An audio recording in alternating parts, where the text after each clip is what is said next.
자, 지금 마지막 34장을 하고 있죠. 34장은, 통화정책과 재정정책이 총수요에 미치는 효과, 총수요에 미치는 효과와 더불어서 그 다음에 경제에 미치는 효과를 보고 있습니다. 그래서 지난 시간에는 통화정책에 대해서만 봤죠.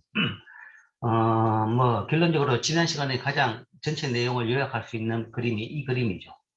그래서 이게 화폐시장 균형이고 화폐 공급이고 수요인데 여기에서 통화량이 늘었다. 통화량이 늘었다 그러면 화폐 공급이 늘어나는 거죠. 그렇게 되면 이 총수요 곡선에 어떤 변화가 발생하느냐 그러면 이 총수요 곡선이 오른쪽으로 이동합니다. 오른쪽으로 이동한다는 거죠. 물론 균형은 그러면 어떻게 변하냐 그러면 단기적으로 가격이 고정되어 있다, 물가가 고정되어 있다 그러면 여기서 이렇게 늘어나고 장기적으로는 뭐 장기 총금의 수직선이라 그러면 뭐 여기서 변화가 없다. 뭐 이렇게 볼 수 있습니다. 그래서 그건 장단기 분석은 뭐 앞에 33장에서 그 내용 그대로 이제 활용하면 될 것이고, 여기에서 뭔가 일단 통화량 증가에 따른 변화는 이렇게 총수요가 늘어난다. 라는 정도로, 그러니까 여기서 총수요 곡선, 총수요 총공급 모형에서 총수요 곡선이 오른쪽으로 이동하는 그런 효과를 미친다는 거죠. 그래서 총수요를 증가시키는 통화정책은 지금 이야기한 통화량을 늘리는 것이나 아니면 이자율을 낮추는 그런 정책이 되고, 반대로 총수요를 줄여야 될 때도 있습니다. 경기가 너무 과열됐다. 인플레이션이 많이 발생한다. 그런 경우에는 오히려 총수요를 줄이는 정책을 하게 됩니다.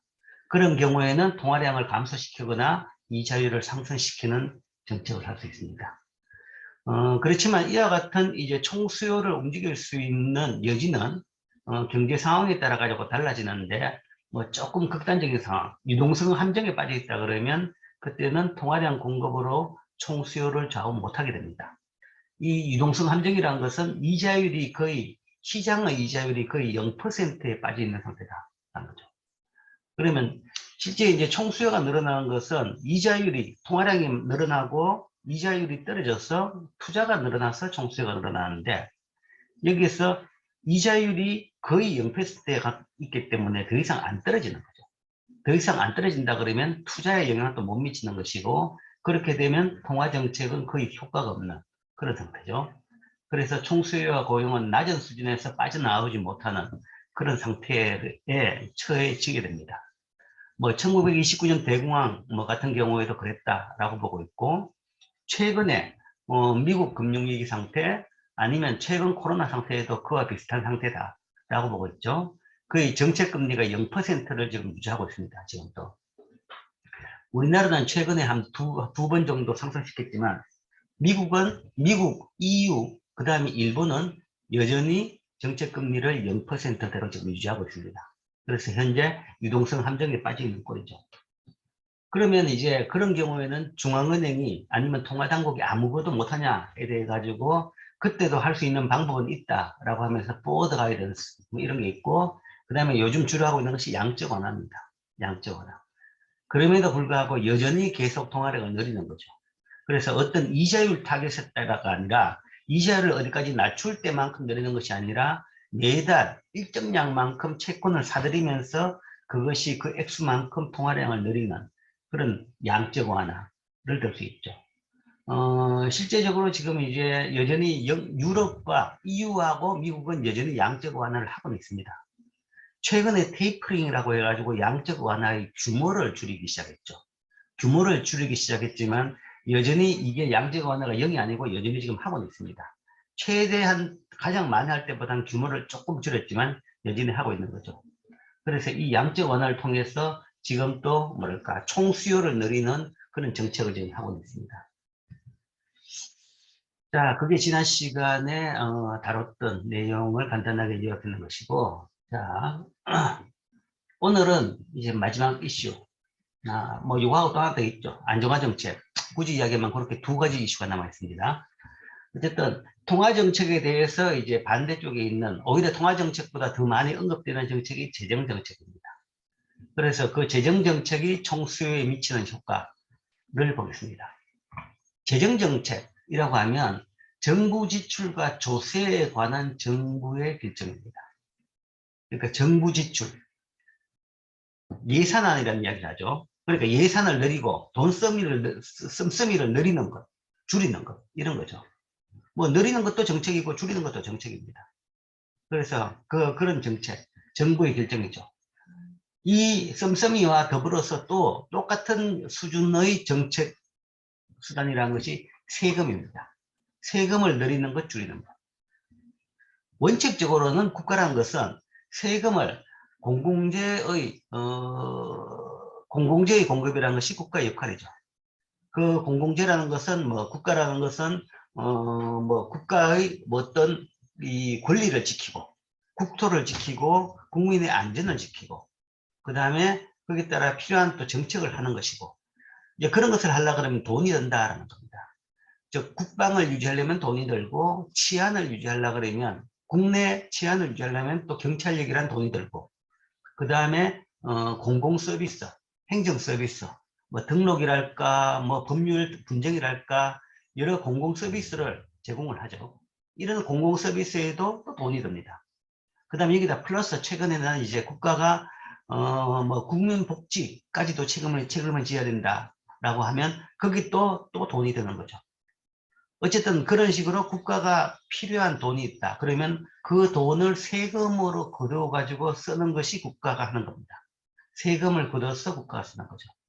그래서 원칙적으로는 쓸 만큼 세금을 걷게 되어 있습니다. 그게 세금과 정부 지출의 가장 고전적인 관계입니다. 고전적인 관계인데, 자, 이제 이 원래부터 있던 이 메커니즘에다가 이 메커니즘을 좀 활용한 것을 이걸 이제 경제정책으로 이용하자. 하는 거죠. 그래서 케인즈 이후에, 대공황기 케인즈 이후에 이제 이 메커니즘을 정책으로 이용하는 거죠. 이 정부 지출을 더 경제정책 차원에서, 아까 말한 공공재 차원이 아니라 경제정책 차원에서 필요하면 더 늘리고, 아니면 필요하면 더 줄이고, 또는 세금을 필요하면 더 늘리고, 필요하면 더 줄이는, 이런 것을 그 경기에 대한 대응 정책으로 사용하는 겁니다. 이걸 가지고 재정 정책이라 하죠. 물론 이제 이런 것이 장기적으로는 저축과 투자, 경제 성장에 영향을 미칠 수도 있습니다. 이거는 이제 그 한 해의 씀씀이가 문제가 아니라 이제 이 세금을 어떻게 그러니까 어느 쪽에다 할 것이냐라는 인센티브 메커니즘을 잘 디자인하면 그것 자체가 성장에 영향을 줄 수도 있습니다. 예를 들어서 저축을 많이 하도록 세금 제도를 유지한다. 그러면 저축을 많이 해서 돈을 많이 모으면 그 돈 가지고 투자를 더 많이 할 수 있으니까 성장을 많이 할 수 있다. 뭐 이런 등등이죠. 이런 등등이 사실은 미시적인 뭐 조세 정책 뭐 그런 거죠. 그런 것들이 성장에 영향을 미칠 수도 있습니다. 그러나 이제 주로 여기서 우리가 거시에서 재정 정책이라고 하는 것은 단기적으로 재화와 서비스의 총수요에 영향을 미치는 것을 이야기합니다. 자, 그거는 이제 재화와 서비스의 총수요라는 것은 Y죠, 그죠? Y. 총수요 AD는 Y입니다. Y는 구성을 보면 소비 더하기 투자 더하기 정부 지출 더하기 수수출이죠. 그 세 번째 G가 정부 지출입니다. 그래서 이 정부 지출을 늘리면 바로 Y의 구성인 세 번째 구성이 늘기 때문에 Y가 바로 늘게 됩니다. 총수요를 늘리는, 그러니까 정부 지출을 늘리면 바로 총수요를 늘릴 수 있죠. 조세도 마찬가지입니다. 조세도. CIGNX의 조세가 없는데 어딨냐라고 하면 조세는 소비 안에 숨어 있습니다. 소비는 가처분 소득, Y 빼기 T의 함수죠. 그렇기 때문에 소비 속에 세금이 포함되어 있습니다. 세금을 줄이면 사람들이 받는 소득이 늘어납니다. 사람들이 받는 소득은, 내 같은 월급쟁이가 받는 소득은 세후 소득을 받게 되죠. 그러니까 월급을 주기 전에, 매달 월급을 입금하기 전에 정산을 해가지고 세금 낼 만큼은 국세청에다 내고 남는 분을 얘한테 줍니다. 그렇기 때문에 일반 월급쟁이들은 대부분 세후소득을 받습니다. 그런 경우에 세후소득이라는 것은 세금을 줄인다 그러면 세후소득이 늘어나는 거죠. 회사가 주는 액수는 또 동일하지만 내가 받는 액수는 더 늘어나게 되는 거죠. 그래서 세금제도, 조세도 이와 같이 총수에 영향을 주는 거죠.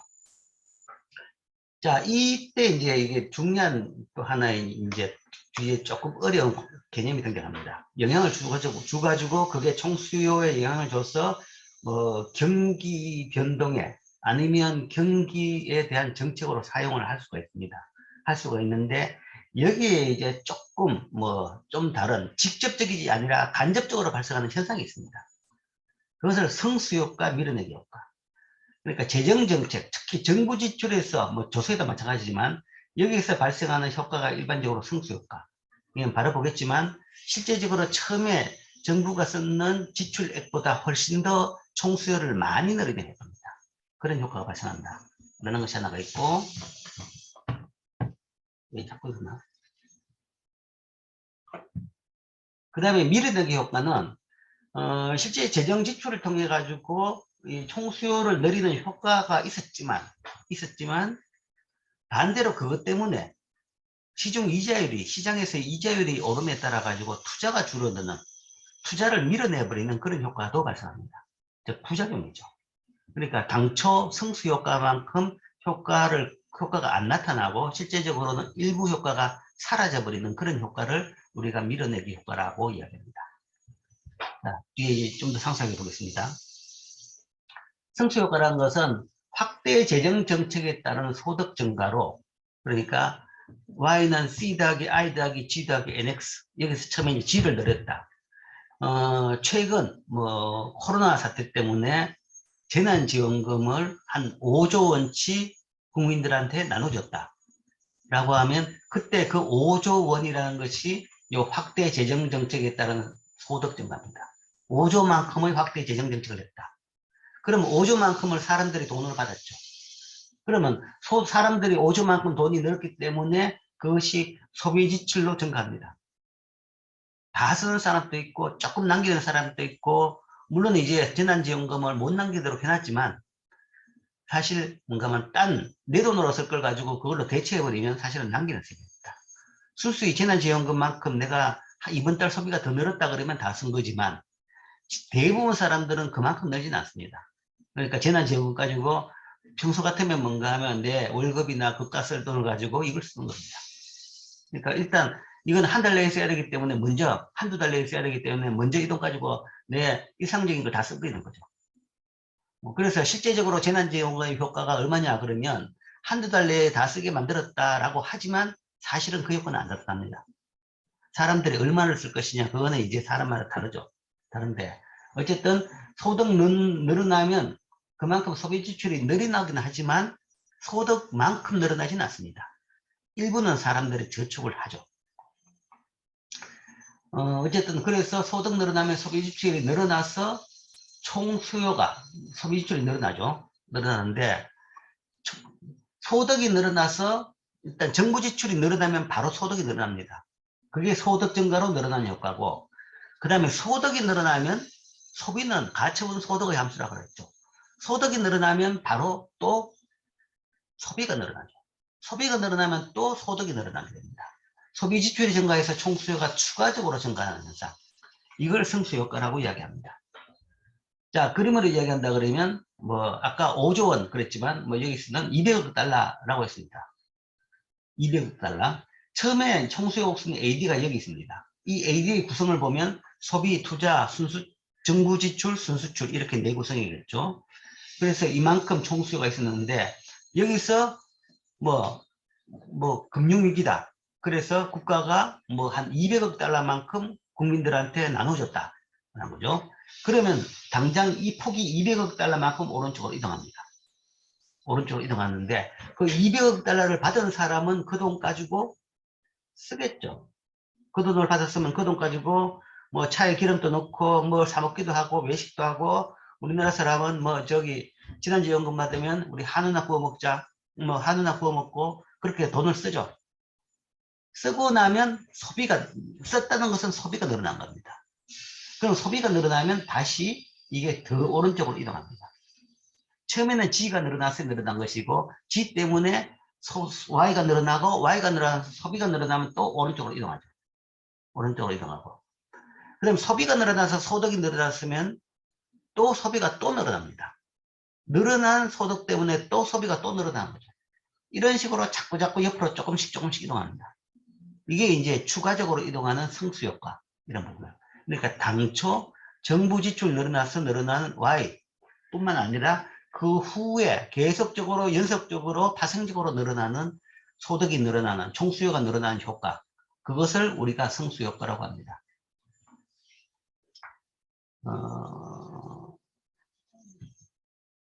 자, 이 승수효과를 다 설명하고, 그러니까 승수효과는 정부의 재정지출 증가, 총수요 곡선이 오른쪽으로 이동하면 소비지출이, 그러니까 추가로 증가했죠. 그죠? 추가로 증가해서 최초의 총수요 증가 폭보다 더 확대되는 겁니다. 확대되는 것이 이거죠. 그래서 요거는 처음에 주의가 늘어난 것이고, 그 다음에 이 폭이라는 것은 사실 한꺼번에 가는 건 아닙니다. 여기까지 조금 오른쪽으로 갔다가 더 오른쪽으로 갔다가 더 오른쪽으로 갔다가 오랜 기간에 걸쳐 이 승수 효과가 나타나게 됩니다. 자, 이 승수 효과의, 그러니까 두 번째 더 추가적으로 늘어나는 폭을 결정하는 제일 중요한 변수가 한계 소비 성향입니다. 즉, 추가 소득 중에서 저축되지 않고 소비되는 금액의 비율을 한계 소비 성향이라고 하는데, 이게 이제 marginal propensity to consume, 그러니까 마지날이 한계죠. 그죠? 한계 소비 성향입니다. 한계 소비 성향이죠. 한계 소비 성향인데, 그래서 이 MPC라고 합니다. 이 세 개의 이니셜을 가지고 MPC라고 지금부터 아마 계속 여러분들이 자주 듣게 될 겁니다. 자, 이건데 이게 승수 효과를 바로 결정합니다. 결정하는데 어떤 방향이냐고 하면 MPC가 클수록 승수가 커집니다.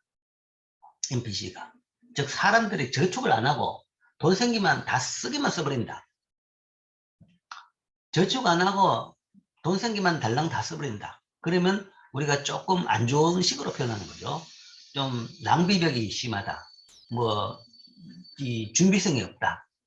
뭐 그런 식으로 이야기하는데, 그거는 이제 뭐 좀 다른 관습적인 그런 도덕 기준이고, 그냥 여기서 이야기할 때는 NPC가 그냥 그건데, NPC가 클수록 달랑 다 많이 쓸수록 승수는 커집니다.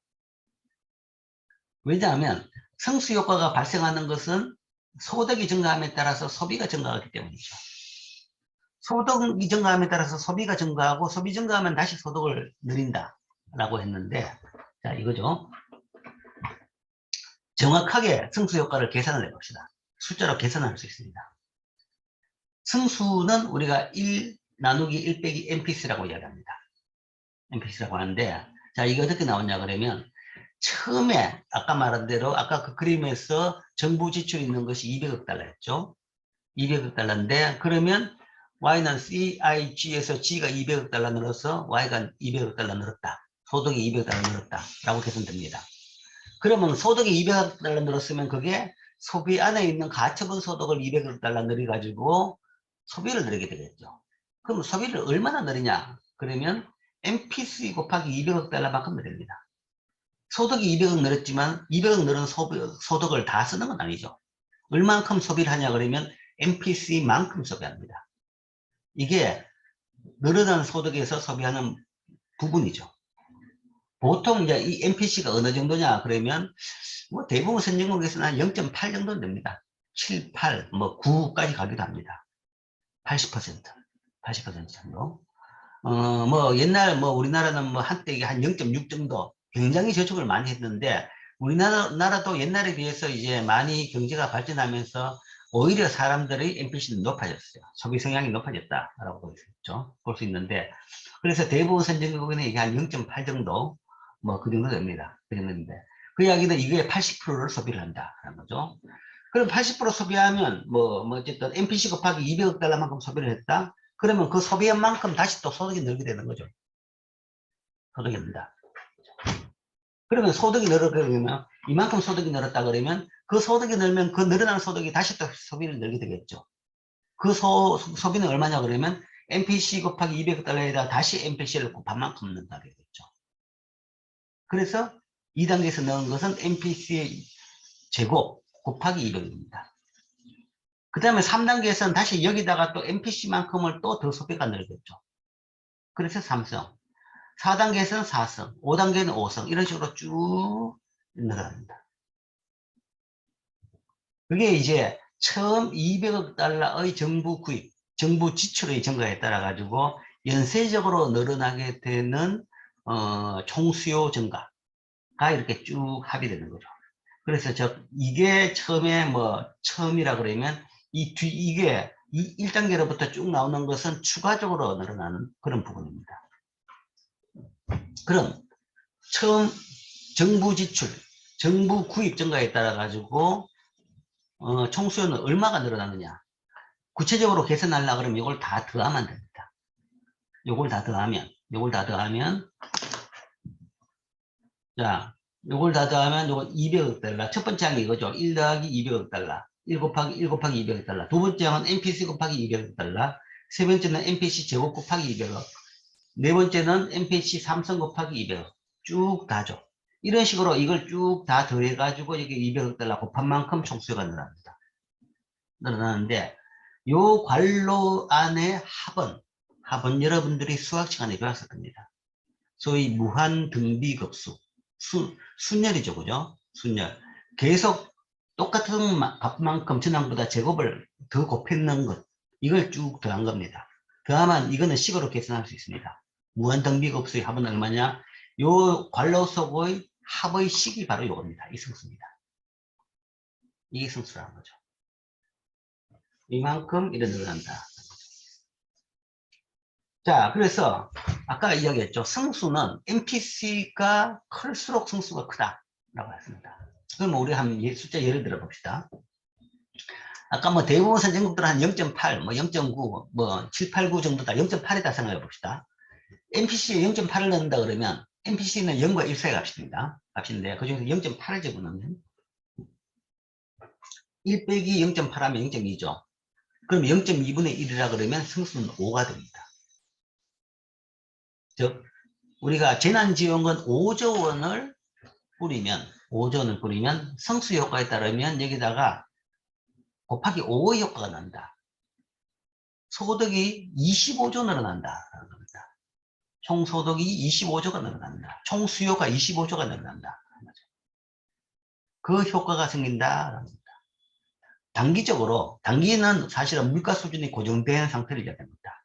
그러면 단기적으로는 실제 25조 정도 효과가 나타날 수 있을 것이다. 라고 이론적으로는 기대할 수가 있습니다. 자, 성수 효과만 믿는다 그러면. 그게 이제 성수 효과죠. 그러니까 이 성수 효과는 정책이 엄청나게 파워풀하다라는 것을 설득시키는 하나의 중요한 이론 중에 하나입니다. 케인즈가 이야기하는 하나의 중요한 포인트입니다. 정책이 이렇게 파워풀하다. 그래서 열심히 이런 정책 가지고 거시경제 정책으로 경제를 살려야 된다라고 이제 주장하는 근거가 되는 거죠. 자, 주장입니다. 아직은. 자, 어쨌든 그게 성수입니다. 그리고 MPC가 클수록 성수가 크다라고 했죠. 그러면 이제 그걸 보기 위해서 좀 다른 예를 봅시다. MPC가 아까 0.8이었죠. 8이면 5가 됐고 0.5다. 사람들이 반은 저축하고 반만 쓴다. 그러면 1 빼기 0.5를 하면 이게 0.5가 되죠. 0.5분의 1은 성수는 2가 됩니다.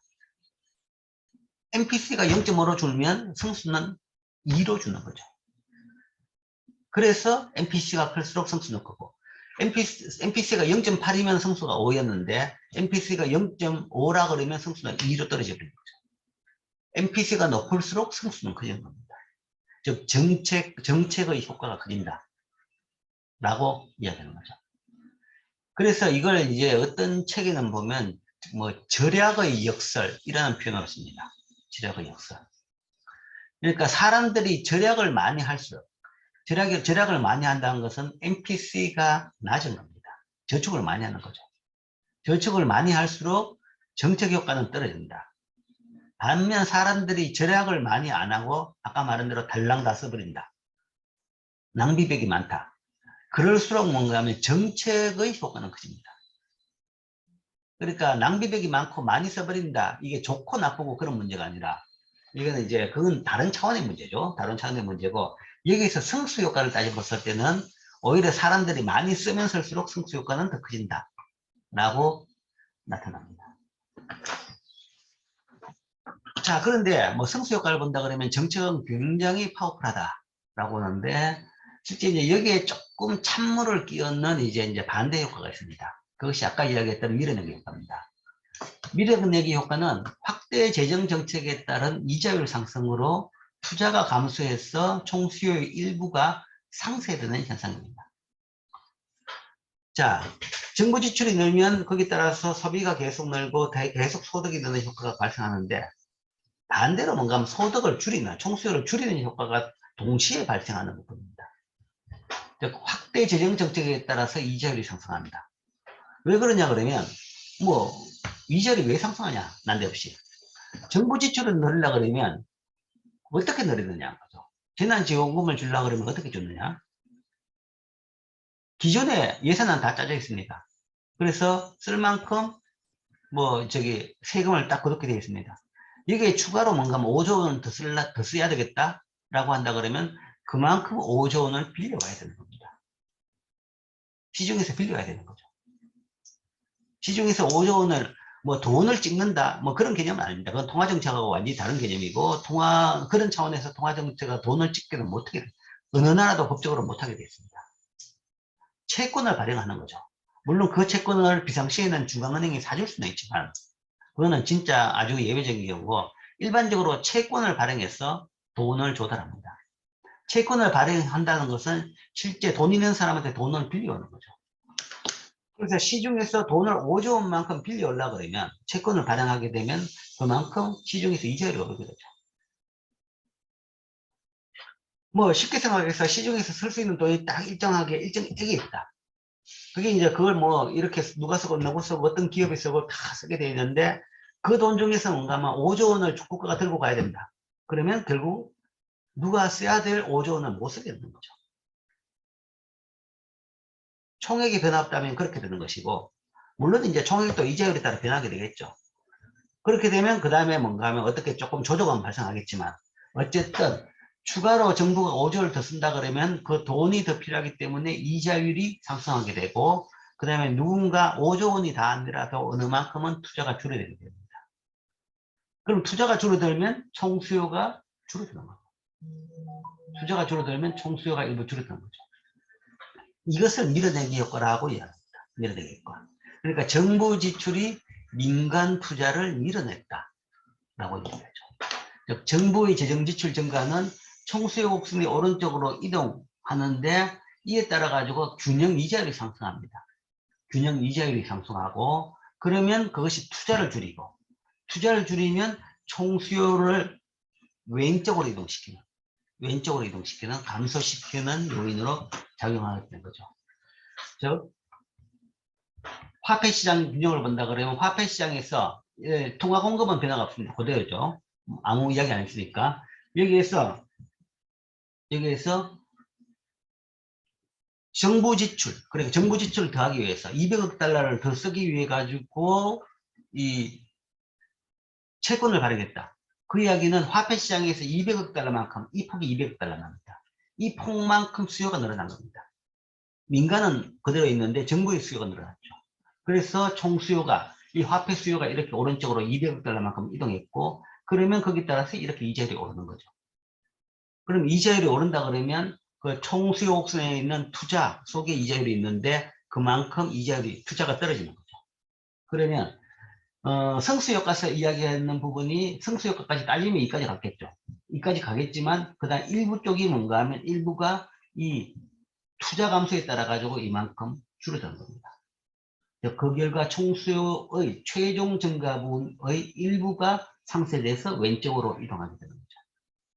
그래서 이게 밀어내기 효과입니다.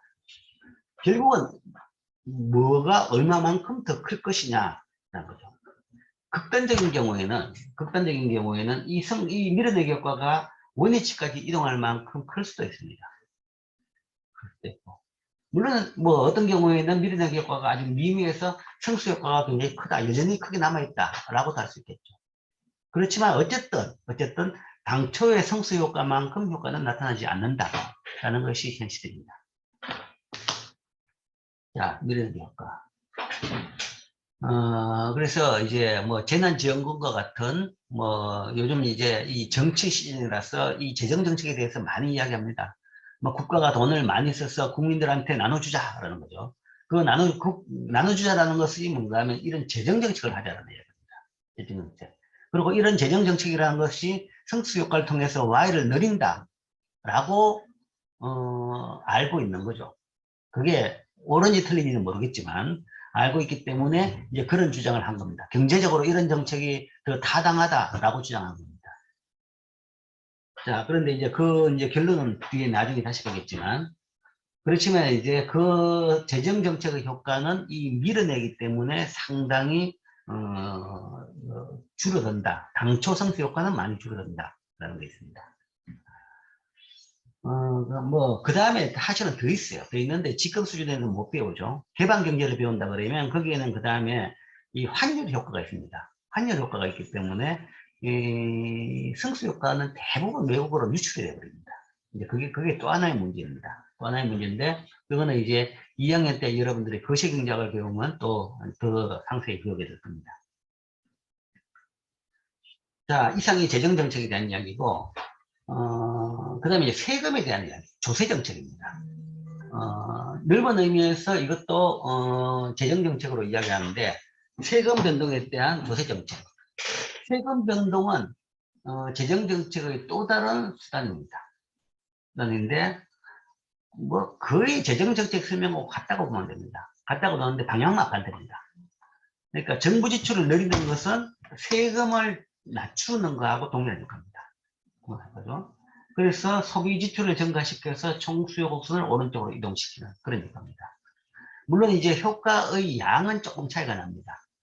조금 차이가 나는데 그건 조금 전문적이기 때문에 나중에 거시 때 배우겠지만 조금 차이가 나지만 어쨌든 방향이랄까 대충의 이동은 비슷하다라고 보면 됩니다. 반면에 세금을 내리는 것은 소비 지출을 줄이는 것이고 총수요 곡선을 왼쪽으로 이동시키는 이런 효과다.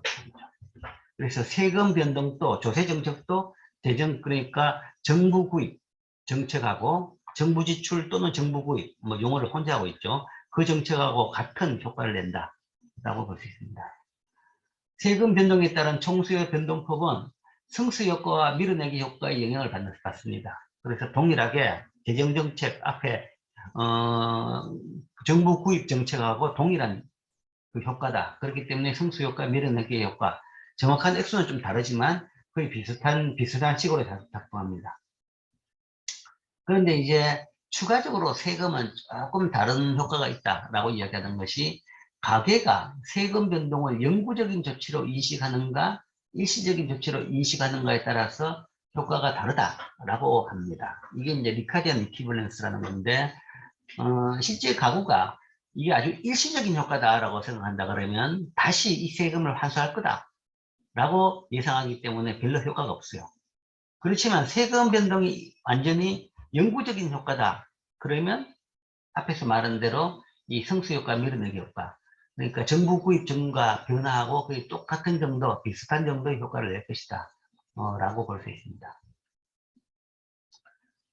자, 이게 이제 두 번째 파트, 재정정책이 총수에 미치는 효과를 봤습니다. 그 다음 이제 세 번째 파트입니다. 이 장의 세 번째 파트. 이거는 이 세 번째 파트는 이 두 정책에 대해 가지고 한꺼번에 평가합니다. 이 통화정책, 재정정책. 이 정책들을 대부분 우리가 뭉뚱그려 가지고 이런 정책을 경제 안정화 정책이라고 합니다. 경제 안정화 정책. 즉, 거시 경제 정책을 경제 안정화 정책. 경제를 안정화시킨다. 그러면 경제가 불안정한 상태가 어떤 거냐 그러면 경기 변동이죠. 그러니까 경기 불황과 호황, 불황과 경기 과열 이런 것들이 바람직하지 않는 상태다라고 합니다. 잠재 성장률, 완전 고용 산출량으로 있는 수준이 제일 안정된 상태고 가장 바람직한 상태고 여기서 벗어난 상태가 경제가 불안정화됐다라는 거죠. 그런 경우에 그 반대 방향으로 힘을 줘가지고 원위치로 되돌아오도록 만드는 것을 경제 안정화 정책이라고 합니다. 그래서 경제가 진폭을 줄이도록 하는 정책. 그래서 안정화 정책이라고 하죠. 그런 차원에서 통화 정책과 재정 정책이 사용되고 있습니다. 자, 그렇다 그러면 지금 배웠던 성수효과 뭐 이런 걸 이용해 가지고 적극적으로 경제 진폭을 줄이는 안정화 정책을 해야 되겠다라고 생각하는데, 여기 대해서 경제학자들은 많은 연구를 했습니다. 많은 연구를 했는데, 뭐 결론은 뭔가 하면 상당히 조금은 비관적입니다. 자, 봅시다. 이 경제 안정화 정책을 어떻게 해야 되느냐라는 거죠. 케인즈와 같이 적극적으로 경제 안정화 정책을 해야 되겠다라는 사람들이 적극적인 안정화 정책에 찬성하는 논리인데, 소위 그래서 그런 사람들을 케인즈 학파라고 이야기합니다. 케인즈 학파. 케인즈의 주장을 따르는 사람들인데, 근거가 약한 낙관론과 비관론의 요동으로 총수요가 변동한다 하는 거죠. 경기 변동의 원인이 뭐냐에 대해 가지고 케인즈의 일반 이론책을 보면 이런 게 있어요. 그러니까 대부분 경기 변동은 심리적인 요인이다 라는 이야기합니다. 경기 변동은 자기 실현적 기대다 라고도 이야기합니다. 경기가 정상인데도 불구하고 경기가 나쁘다라고 사람들이 생각을 해버리면 그 즉시 경기가 나빠진다는 거죠. 왜냐하면 경기가 나쁘다라고 생각해버리면 소비자들은 소위 레이니 데이를 위해서, 그러니까 이 나쁜 환경에서도 뭔가 하면 뭐 오래 살아남기 위해 가지고 소비를 줄입니다. 소비를 줄이죠. 저축을 다 합니다. 미래를 위해서. 그러니까 나쁠 때도 뭔가 하면 혹시 내가 직장이 떨어지더라도 먹고 살아야 되니까 저축을 더 하게 되는 거죠. 기업들도 경기가 나쁘다고 생각한다 그러면 당장에 투자를 줄입니다. 아니면 투자를 스탑시켜 버립니다. 그러면 바로 경기가 나빠진다는 거죠. 실제 경기가 나빠서 나쁜 게 아니라, 경기는 실질적으로는 정상인데 사람들이 갑자기 나쁘다라고 소문이 나고 그렇게 생각해버리면 그 즉시 경기는 나빠진다. 실제 대부분의 경기 변동은 총수요에서 발생한다고 봅니다. 그리고 총수요의 변동은 많은 경우는 이런 심리적인 요인이다 라고 보는 거죠. 그렇다 그러면 실제 문제도 아니고 사람들의 심리적인 요인이라 그러면 이거는 뭔가 하면 이걸 뜯어 고쳐야 된다.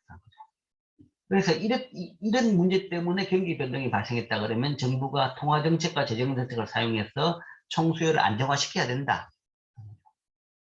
이게 이제 경기에 대해서 적극적인 정책을 해야 된다라는 사람들의 주장입니다. 특히 케인즈는 단기 경기 변동을 설명하는데 총수요의 역할이 매우 중요하다라고 했습니다. 총수요가 완전 고용을 달성할 수 있는 생산 수준에 못 미칠 경우에는 정부가 적극적으로 개입해서 총수요를 확대해야 된다.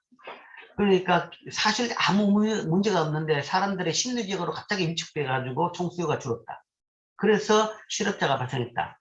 그렇다 그러면 당장에 사람들의 심리를 시키는 총수요 정책을 해서 심리를 안정화시켜 가지고 다시 원위치로 보내야 된다 라는 논리입니다. 그러니까 이건 당연히 뭐 적극적으로 경제 정책을 해야 되겠다라고 보는 거죠. 이게 이제 적극적인 경기 정책에 대한 주장입니다. 그런데 실제 경제학자들은 어떻게 생각하느냐라고 대해가지고 물어보면, 경기 부양에 대해서, 그러니까 경기가 나빠졌을 경우에 경기를 부양해야 된다라는 데 대해 가지고, 자, 미국에서 2009년 제정된 미국 경제 회복과 재투자법 덕택에 2010년 미국 실업률은 이 법이 제정되지 않았을 경우에 비해서 낮았다. 이 설문에 대한 경제학자의 답변은 뭐 동의한다. 자, 이제 이게 두 가지 경우를 보는데, 이거는 뭐 미국에 이런 법이 있었습니다. 경제회복과 재투자법. 이거는 이제 법에 따라 가지고 자동적으로 매년 하게 되어 있습니다. 법에 따라서 자동적으로. 적극적인 경제정책은 아니죠. 이걸 나중에 이야기하겠지만 자동 안정화 정책으로 갑니다. 자동 안정화 정책으로 가는데, 적극적인 경기 대응 정책이 아니라 어떤 자동적으로 경기에 대해서 대응할 수 있는 그런 장치입니다. 그런 장치를 마련해 놨는데, 이게 경기 변동을 줄이는 역할을 많이 했느냐라고 물어보니까 대부분 사람들이 박수를 쳤습니다. 이 정책이 잘했다. 이 법이 굉장히 좋은 그런 기능을 했다. 라고 이야기했습니다. 그런데 이 법을 감안할 때, 이 법이 뭔가 하면 세출 증가의 재원을 마련하기 위해서 세금 인상이 경제 비용, 미래 지출에 미치는 영향, 다른 효과들을 감안할 때 경기 부양의 편익이 비용보다 더 클 것이냐.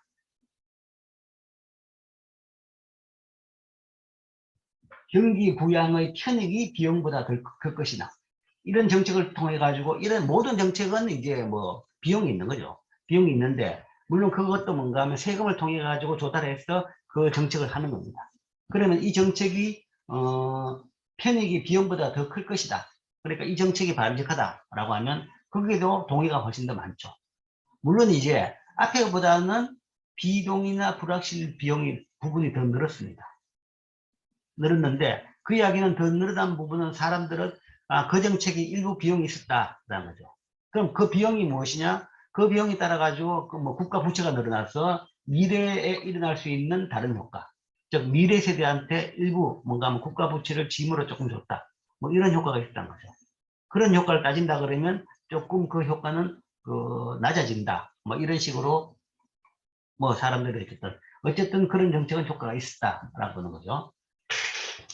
뭐 이런 것들이 뭐 이런 정책 자체는 뭔가 하면 경기 부양 정책, 물론 이제 일반적인 적극적인 정책은 조금 다르지만 자동 안정화 정치적이지만 이런 것들이 이런 경기 부양 정책이 바람직하다라고 경제학자들이 생각하는 겁니다. 이런 거는.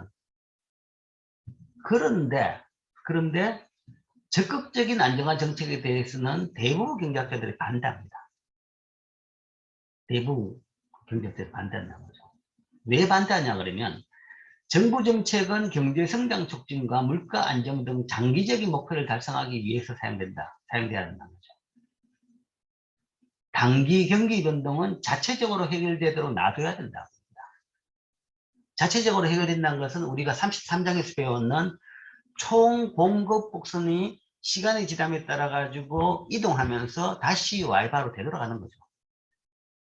거기다 맡겨야 되는 거죠. 국가가 개입할 필요가 없다는 겁니다. 그게 바람직하다는 겁니다. 단기 경기 변동은 자체적으로 해결을 해봐야 된다. 국가는 경제 성장 촉진, 물가 안정 등 아주 장기적인 목표에 따라 가지고만 정책을 해야 된다. 라는 것이 일반적인 경제학자들의 생각입니다. 왜냐하면 정책들이 뭔가 앞에 교과서적으로 그림에서 나타난 만큼 그런 식으로 적시적으로 큰 효과가 나타난다면 좋아요. 근데 아니더라는 이야기죠. 우리 경우 보니까. 정책들이 경제에 영향을 미치는데 걸리는 시차 때문에 미세 조정은 불가능하더라. 즉 단기 경기 변동에 대해 가지고 그거를 누르고 조정하는 경제 정책은 우리가 할 방법이 없더라.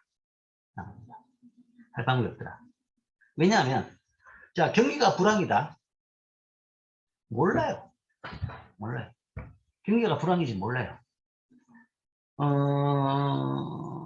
뭐 흔히 이런 얘기 하는데 일기예보 틀린다고 막 사람들이 뭐라고 이야기를 하죠. 그죠? 신문에서 막 떠들고 비판하죠. 비가 온다 그러는데 왜 안 왔냐? 여름에 왜 비가 안 오냐? 일기예보 틀렸다고 막 비판하는데 일기예보가 그렇게 비싼 슈퍼컴퓨터를 사줬는데 여전히 겨우 하는 것이 뭐 현장 중계 수준이다. 비가 오니까 비가 옵니다. 뭐 그 정도 수준이다. 라고 비판합니다. 비판을 하는데 옛날보다 훨씬 정확해졌습니다. 정확해졌는데 뭐 일기예보가 그렇게 아주 잘 맞을 수도 없습니다. 굉장히 불규칙적인 요인이 많기 때문에. 그렇지만 내가 이야기하는 것은 일기예보는 최소한 현장 중계는 가능합니다. 비가 오는 것은 보이니까. 비가 오면 비가 옵니다 라고 이야기할 수 있어요. 그런데 경제를 예측하는 경제학자는 경제가 나쁩니다 라는 현장 중계를 못합니다. 나쁜지 모르니까요. 그건 경제학자라서 모르는 게 아니라 어떤 전문가도 잘 알기 힘듭니다. 우리가 경제를 판단하는 것은 GDP죠. 우리가 처음부터 배웠죠. 그죠? GDP. 국가 경제를 판단하는 지표가 GDP다. 실질 GDP로 통해서 판단합니다. 근데 실질 GDP는 확정치가 발표되는 것이 대부분 1년 반 있다 발표됩니다. 지금 경제를 알고 싶은데 지금 경제에 대한 데이터 수집 과정이 워낙 방대하고 시간이 많이 걸리기 때문에 1년 반 있다 나온 겁니다. 잠정치, 불안정한 잠정치가 나온 것도 뭔가 하면 최소한 3개월 이상 있다가 나옵니다. 현재 경제는 알 수가 없는 거죠. 그래서 뭐 다른 산업 생산지수 아니면 경기 동행지수, 뭐 경기 선행지수 온갖 지수를 만들어 가지고 사용합니다. 사용하는데 잘 안 맞아요. 잘 안 맞더라는 말이죠. 물론 노력은 합니다. 노력은 하는데 경제는 뭔가 하면 예측은 고사하고 예측도 참 못하고 그다음에 현재 상황 판단부터 힘들다라는 거죠. 그러면 지금 현재가 불황인지 불황이 아닌지 판단하기도 힘든데 정책을 어떻게 사용하느냐 그죠. 그다음에 정책을 쓰고 나면 이게 불황 때 호황 정책을 쓰고 호황 때 불황 정책을 쓰는 그런 문제가 생긴다. 실제 과거 정책들의 성과를 본다 그러면 이런 시차 때문에 그 다음에 그래가지고 불황이다 판단대가 정책을 하려 그러면 정책을 작동시키는데 시간이 많이 걸립니다. 재정정책 같은 경우에는 문제가 생기면 국회 가가지고 예산안을 만들어가지고 국회 보내가지고 또 국회에서 하세월이죠. 그걸 심사를 해가지고 추경을 해가지고 나오면 그때 할 수 있는 겁니다. 그럼 뭔가 하면 그 예산안 짜가지고 동의받는데도 뭔가 몇 달, 최소한 3개월, 6개월 걸리는 거죠. 아는데 시간 걸리고 집행하는데 시간 걸리고 그 다음에 돈 쓰는데 시간 걸리고 실제 불황이 나면 1년 불황 나고 난 뒤에 1년쯤 있다가 뭔가 하면 그게 이제 정책이 실시가 되는 겁니다. 그때는 불황은 자체적으로 해결되는 단기 경기 변동에 따라 다 해결되어 있다는 거죠. 그때 그 효과가 나면 오히려 경기는 또 과열이 되어버리는 그런 부작용을 만든다는 거죠. 즉 경제에 대해 가지고 이런 파인 튜닝, 미세 조정은 불가능하더라. 시차가 있기 때문에 판단 시차, 정책 시차 아니면 뭐 내부 시차, 외부 시차라고 하는데 그 다음에 돈을 쓰고 난 뒤에 그게 진짜 와에 영향을 미치는 효과 등등 여러 부분에서 시차가 발생하는 겁니다. 그래서 정책에 대해 가지고 이런 적극적인 안정화 정책, 단기 경기 변동에 의해서 적극적으로 개입하는 것은 개입해서 거기에 뭔가 영향을 미치는 것은 불가능하더라. 물론 금융위기나 코로나 상태 같은 경우는 다릅니다. 이거는 이제 뭐 이런 이 시차가 없죠. 그러니까 누구든지 쉽게 알 수 있는 것이고 여기서 이야기하는 일반적인 단기 경기 변동이 아니죠. 아까 말한 대로 주로 발생하는 심리적인 요인에 따라서 발생하는 그런 게 아니죠. 그런 게 아니기 때문에 뭐 거기다가 큰 충격이기 때문에 누구나 알게 되고 그러면 즉각적으로 또 정책 시차도 줄어듭니다. 너무나 심각하기 때문에 국회에서도 시간 안 끌죠. 당장에 어떻게든 빨리 하겠다라고 하니까 이런 건 하죠. 이런 굉장히 심각한 상태에서는 뭔가 물론 어느 정도 적극적으로 할 필요는 있지만 통상적인 경기 변동에 대해 가지고 적극적인 안정화 정책을 하는 것은 시차 문제 때문에 오히려 부작용만 일으킨다라는 겁니다. 미세 조정은 불가능하고 오히려 경기 진폭만 일으키는 부작용을 내더라라는 것이 우리 경험입니다. 자, 이걸 가지고 여기 만화로 한번 예를 들었죠. 자, 이게 이제 이 만화가 그런 걸 이야기하는 겁니다. 자, 저기서 뭔가 하면 적군이 쳐들어온다 라고 뭔가 하면 이 파발마가 달려옵니다. 저 경기 침체가 다가온다 라고 막 뛰어옵니다. 뛰어오는데 한 사람이 뛰어오고 두 번째 사람이 뛰어오면서 경기 침체가 이미 왔다 하고 막 뛰어옵니다. 뛰어오죠. 그런데 이제 좀 이따 그 다음 사람이 세 번째 사람이 말을 타고 막 경기 침체가 끝났다 라는 겁니다. 뛰어옵니다. 그때쯤 되니까 뭔가 하면 자 이제 경기 부양 법률안을 낸다 하는 거죠. 실제 이제 현실이 이렇다는 거예요. 실제 뭔가 하면 경기 변동이 있다 그러면 이 처음에 이거 온다 그러는데 뭔가 하면 이게 또 언제요? 안 오는지 모르는 것이고 왔다. 그러니까 실제 뭔가 하면 재정 정책을 하려고 그러면 국회를 통해 가지고 돈을 예산안을 더 추가로 받아야 되는데 그때쯤 되면 뭔가 하면 이미 경기 침체가 끝났을 때 이게 보통 국회로 올라가는 그런 판이다. 그죠? 그렇기 때문에 이런 식으로 적극적 경제적 이때는 이미 경기 침체가 끝났는데 이때 이 정책을 하게 되면 오히려 경기를 과열시키는 반대 방향으로 부작용을 낼 수 있다. 이게 일반적인 경기 부분에서의 시차 문제입니다. 그래서 적극적인 경제 정책은 바람직하지 않다라는 것이 대부분 경제학자들의 생각입니다. 그러면 아무 일도 안 하고 손을 놓을 것이냐? 물론 그건 아니죠. 대신에 이제 대안으로 제시한 것이 자동 안정화 장치입니다. 즉 경기 침체가 발생하더라도 정부가 별도의 조치를 취하지 않더라도 총수요가 증가하도록 만드는 재정 정책의 일부 어떤 장치들입니다. 그걸 우리가 자동 안정화 장치라고 합니다. 왜 이러죠?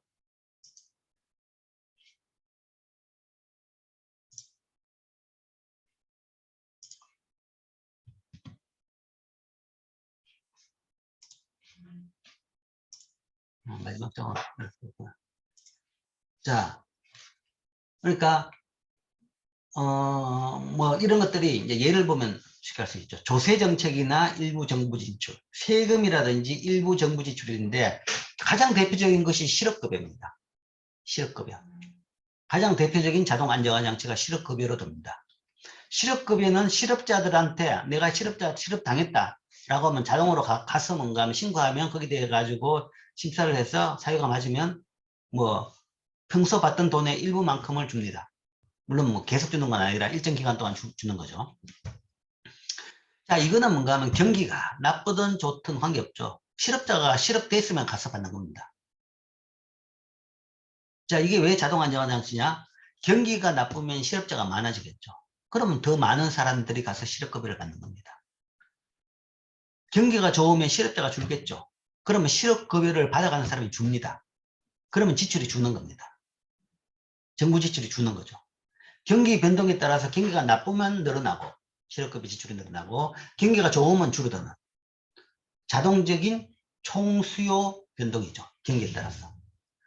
그러니까 누가 앉아가지고 경기가 나빠졌다라고 뭔가 계산하고 분석하고 할 필요가 없는 겁니다. 할 필요도 없고 그 다음에 거기에 따라 가지고 국회에 가서 뭔가 하면 추가 경정 예산안을 내고 동의를 받고 그 절차 아무것도 필요 없습니다. 필요 없이 자동적으로 돈이 나가는 거죠. 그래서 이런 것을 가지고 우리가 자동 안정화 장치라고 합니다. 실업급여. 세금도 마찬가지입니다. 세금도 조세제도도 마찬가지인 것이 세금이란 것이 많은 세금은 대부분 세금은 뭔가 하면 전체 경제 활동을 일정 비율로 냅니다. 소득세라는 것은 소득의 일정 퍼센트. 그러니까 소득이라는 것은 물론 이제 소득이 많으면 누진세라고 해서 그 퍼센트가 높아집니다. 그 다음에 법인세도 기업의 이익의 몇 퍼센트. 그것도 많으면 좀 더 높아지죠. 뭐 아니면 이제 부가가치세. 그거는 판매액의 몇 퍼센트, 10%. 딱 고정입니다. 이런 식이죠. 그 이야기는 소득이나 기업의 이익이나 판매가 늘면 세금이 늘어나고 소득이나 기업의 이익이나 판매가 줄면 세금이 줄어듭니다. 즉 원래 이게 늘어나는 것은 경기가 좋으면 늘어나죠. 경기가 좋으면 늘어나면 세금이 더 그치는 거죠. 세금이 더 늘어나는 겁니다.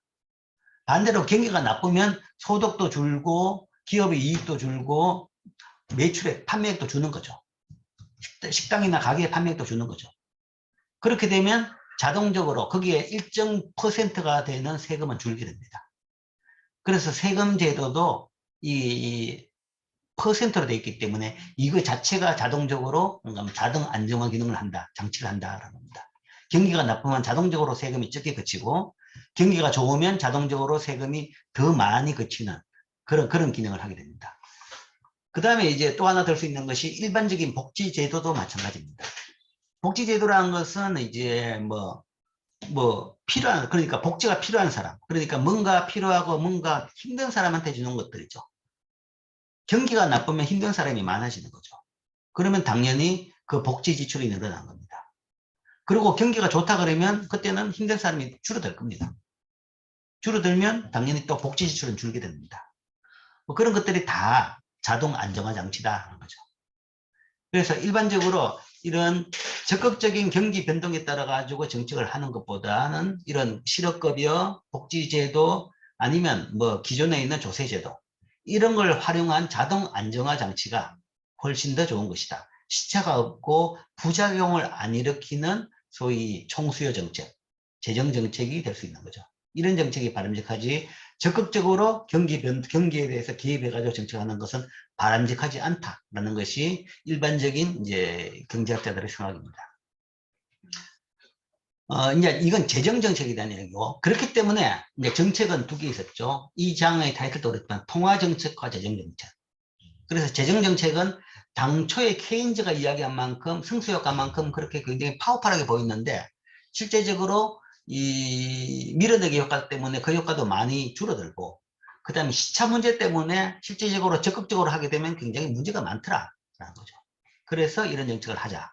자동 안정화 장치를 하자라는 것이고, 물론 금융위기가 생겼다든지 지금 코로나 사태 같다든지 그런 때는 뭐 적극적으로 할 필요는 있겠죠. 시차 문제가 안 생기는 그런 때는 적극적으로 할 필요가 있겠죠. 그게 일반적인 재정정책에 대한 생각이고, 그렇기 때문에 지금 남은 것은 통화정책이죠. 오히려 적극적으로 경기에 대한 정책을 할 수 있는 수단은 통화정책밖에 없다라는 겁니다. 통화정책. 그래서 대부분 선진국에서는 통화정책이 경기에 대한 대응정책으로 작동합니다. 그래서 미국에서도 통화정책을 담당하는 미국 페드 의장을 경제 대통령이라고 이야기합니다. 그래서 경제에 대해서는 뭔가 미국의 대통령보다 더 힘이 센 사람입니다. 그래서 미국 중앙은행은 상당히 독립성을 보장하기 때문에 대통령이 뭐라고 한다고 그래가지고 그게 좌우가 안 되고 마음대로 정책을 하는 겁니다. 하는 것이고, 경제 문제에서는 그기가 가장 큰 뭔가 힘을 가지고 있는 거죠. 힘을 가지고 있는 것이 재정정책이 이런 식으로 제한적인 효과가 있기 때문에 결국은 통화정책이 그래도 유일하게 남은 정책 수단이다. 그렇기 때문에 이제 그렇게 할 수 있고, 그 다음에 이제 그러면서 독립성을 그렇게 보장해준 이유는 뭐냐 그러면, 그걸 보장을 안 준다 그러면 통화정책은 결국은 남발하게 되면서 인플레이션을 야기시켜 가지고 결국은 더 부작용을 일으키게 됩니다. 그래서 그걸 막기 위해 가지고 독립적인 통화정책을 할 수 있도록 독립성을 부여해 준 겁니다. 우리나라도 이제 옛날에 비해서는 점점 이제 경제 구조가 선진국에 가까워졌습니다. 가까워졌는데, 물질적인 부분에서는 거의 선진국에 근접했죠. 거의 선진국으로 분류가 되고 있습니다. 그렇다 그러면, 아직 국민들이 조금, 내같이 나이 든 옛날 후진국에서 태어난 사람들이 아직 덜 선진화되는 부분이 있지만, 젊은 여러분들이야 이미 선진국에서 태어났고 선진국이 됐겠죠. 그래서 아직 좀 일부 덜 된 부분은 있지만, 경제 체제는 선진국에 가까워졌다라는 거죠. 그래서 우리나라에서도 이제는 재정정책보다는 사실은 통화정책이 훨씬 더 중요한 때가 됐습니다. 중요한 때가 됐고, 이게 주 경제정책이 될 겁니다.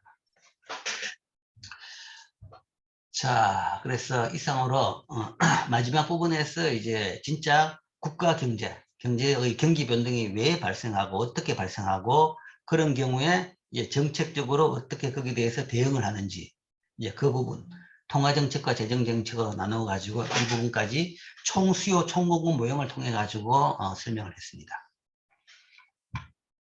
자, 질문이 하나 있습니다. 그럼 재정정책을 실시했을 때 현실에서 성수효과보다 밀어내기 효과가 평균적으로 더 많이 나타나는 건가요? 라는 질문을 누가 했네요. 자, 재정정책을 실시했을 때 성수효과보다 밀어내기 효과가 더 많은가는 아닙니다. 많지는 않습니다. 자, 이거 봅시다. 자, 지금은 이제 요 그림에 대한 질문이네요. 자, 이거죠, 그죠? 이게 처음에 그 재정정책을 하면 성수효과가 이까지 가게 되겠죠. 이까지 가게 되는데, 그 다음에 밀어넣기 효과 때문에 이까지 왔는 거, 요 선까지 왔는 겁니다. 요 정도지. 여기서 이 파란 선까지 넘어가지고 이 왼쪽 처음보다 더 나빠지는 그런 상태로 가지는 절대로 않습니다. 그건 절대로 않습니다.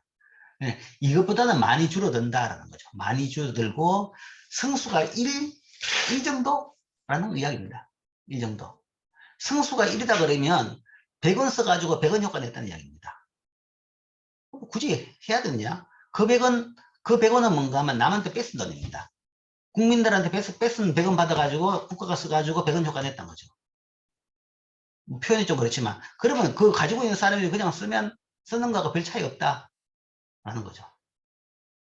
그런 정도인 겁니다. 그래서 밀어넣기 효과가 이 성수 효과를 줄이긴 하지만 그거를 완전히 까먹진 않는다라는 거죠.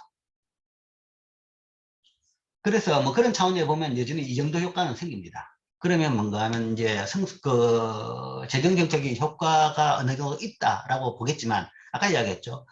이론적으로 효과가 있더라도 재정정책이라는 것은 이 시차 문제 때문에 실제 적당히 사용하기는 어렵다라는 겁니다. 어렵고. 물론, 아까 말했지만, 코로나 국민이라든지 금융위기가 생겼을 때는 그때는 시차 문제가 없죠. 그리고 무조건 써야 되기 때문에 그때는 써야 됩니다. 써야 되는데, 그러면 이만큼 효과가 있어가 좋다라고 생각할지 모르지만, 또 반대 비용이, 감안 못한 비용이 하나가 있죠. 정부 지출을 5조를 썼다 그러면 5조만큼 후대한테 부채로 남습니다. 그만큼 국가 부채로 남는 거죠. 효과가 있다 그러면 그 국가 부채를 나중에 갚을 때 그만큼 효과가 다시 까먹습니다. 그만큼 까먹게 된다는 거죠. 5조가 뭔가 하면 5조만큼 효과가 있다. 그러면 5조를 다시 갚으려고 그러면 그만큼 세금을 5조 더 걷어야 되는 겁니다. 나중에. 언제 좋을 때겠죠? 더 걷어가지고 갚는다 그러면 그만큼 5조만큼 다시 또 뭔가 하면 이 반대 효과가 생기는 겁니다. 잘 해봐야 반대 효과가 또 생겨가지고 결국은 꽝인 겁니다. 결국은 꽝인데 이제 질적으로 비교할 수는 없는 거죠. 아주 힘든 때는 뭔가 하면 이런 거라도 써가지고 뭔가 치유를 해야 된다. 그러니까 쓰는 거죠. 나중에 부채가 남더라도. 그리고 이제 경기가 좋을 때는 세금을 더 많이 걷어가지고 그걸 갚고 그런 식으로 이제 동태적으로 경제를 운영을 해야 되는 거죠. 근데 이제 현실적으로 보면 이제 문제가 돈이 필요할 땐 잘 쓰는데 모든 정부가 경기가 좋아질 때는 그걸 안 갚아요. 그러니까 모든 정권들은 다 돈 쓰는 걸 좋아하죠. 지금 대통령 선거 나왔을 때 다 나와가지고 나는 이거 하겠다, 나는 저거 하겠다, 나는 50조 주겠다, 나는 뭐 기본소득 주겠다. 이건 이 당이든 저 당이든 똑같아요. 어쨌든. 예, 어떤 한 당을 이야기할 건 아니라 그러니까 이 다 대통령 아니면 나라마다 뭔가 하면 국회의원 선거도 마찬가지입니다. 나는 이 우리 지역구에다 어떤 것을 유치하겠다, 뭐 예산을 더 많이 끌어오겠다. 다들 뭔가 하면 이 선거적 정치에서 나오는 이야기는 돈 더 쓰겠다라는 이야기입니다. 그러니까 정치는 뭔가 하면 돈을 먹고 사는 거죠. 돈을 먹고 살고. 사람들이 그 돈 더 쓰겠다는 사람을 찍어주기 시작하니까 뭔가 하면 또 더 쓰겠다, 더 쓰겠다라고 이야기하는 겁니다. 그러니까 더 쓰는 건 잘하는데, 경기가 좋을 때 그 썼는 것을 갚는 건 안 하는 거죠. 인기가 없는 정책이죠. 내가 왜 다음 대통령이 하겠지. 그렇죠. 다음 대통령은 좀 더 힘들겠지. 내가 왜 해? 그런 거죠. 인기 없는 그걸 왜 해? 이게 이제 지금 뭐 우리나라뿐만 아니라 세계적으로 그렇다는 거죠. 그래서 결국 지금 현재 전 세계적으로 선진국들이 국가 부채가 굉장히 늘어나고 있습니다. 우리나라는 뭐 아직 그런 이제 앞의 선진국만큼 부채는 안 늘어났지만 우리나라도 이제 그런 트랙으로 가는 것 같죠. 가는 것 같고. 그러니까 이제 그게 이제 문제가 된다는 겁니다. 그게 또 다른 하나의 재정 정책의 문제입니다. 통화 정책은 그런 문제는 안 생깁니다. 재정 정책으로 돈을 쓰면 국가 부채가 남지만 통화 정책은 그런 문제는 안 생깁니다. 왜냐하면 통화 정책으로 경기가 나쁠 때 돈을 더 찍어냈더라도 다시 이자를 올리면 그 돈이 다시 들어옵니다. 들어오고 돈을 찍어낸 것을 돈을 그냥 준 것이 아니라 찍어낸 만큼 뭔가 채권을 받고 돈을 준 거죠. 그만큼 재산을 가지고 있는 겁니다. 그래서 나중에 뭔가 하면 그걸 다시 팔면 찍어낸 돈만큼 그대로 다 회수할 수 있습니다. 그래서 통화정책은 그런 장기적인 부작용은 이렇게 낮죠. 그렇지만 물론 통화정책도 부작용은 있습니다. 장기 부작용이 있을 수는 있습니다. 그게 왜냐하면 찍어낸 돈을 다시 회수를 안 하고 채권만 그냥 가지고 있고 회수를 안 하고 있다. 그러면 찍어낸 돈이 많으면 그것이 지금과 같은 인플레이션을 만드는 겁니다. 지금 세계적으로 인플레이션에 대해서 걱정을 많이 하고 있죠. 이게 뭐 공급망에서 문제가 생긴 부분도 있지만 많은 부분은 양적 완화에 따른 과잉 유동성 공급 때문이다 라고 보고 있습니다. 그러니까 돈을 엄청나게 미국에서 지금 찍어내고 있습니다. 미국에서 공급하고 있습니다. 물론 그만큼 채권을 사들이고 있죠.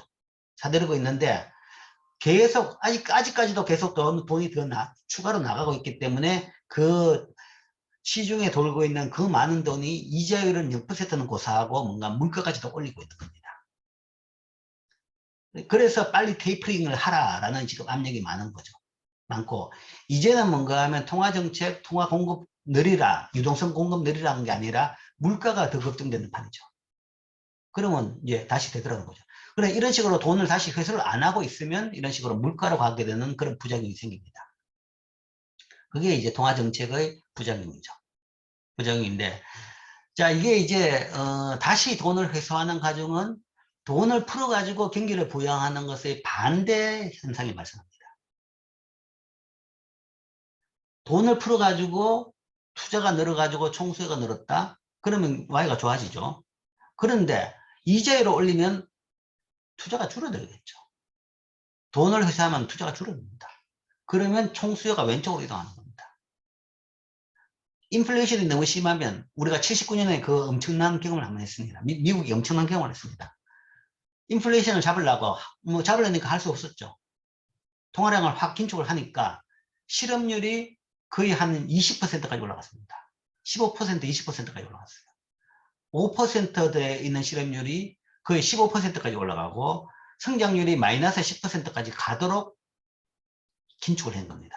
이거는 경기를 살리는 게 아니라 경기를 죽이는 정책을 중앙은행에 있는 거죠. 물가를 잡기 위해서.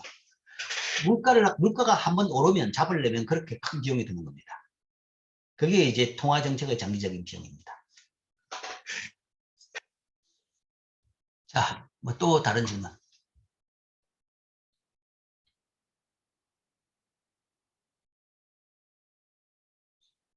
자, 뭐 제한된 시간, 한 학기의 짧은 시간에 이 큰 시행들을 다 커버하려니까 좀 제한이 있었네요. 그래서 뭐 충분히 못한 부분은 있는 것 같습니다. 미진한 것은 여러분들이 이제 2학기 때, 2학년 때 2학기에 걸쳐 가지고 그것을 배울 겁니다. 그때 훨씬 더 상세하게 배우고, 그 다음에 이제 뭐 그 레벨 3에 가면 뭔가 하면 온갖 과목들이 있습니다. 거기에서 조금 더 상세하게 배울 수 있을 것 같습니다.